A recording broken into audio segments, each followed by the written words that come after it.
নতুন 20 টাকার নোট আজকে একটা হাতে পেলাম, কিন্তু টাকাটা পেয়ে মনটা খুশির চেয়ে মনটা বেশি খারাপ হয়ে গেল।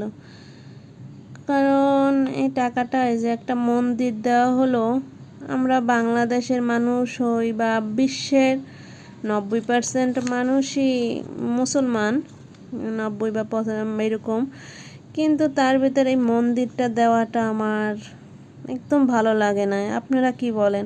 এখানে একটা যে কোনো একটা প্রাকৃতিক দৃশ্য দিতে পারতো, কোনো সমস্যা ছিল না সেটা নিয়ে। এখন এই মন্দিরটা কেন যে দিল তাও বুঝতে আসি না। এটা দেখে মনটা একটু খারাপ হয়ে গেল।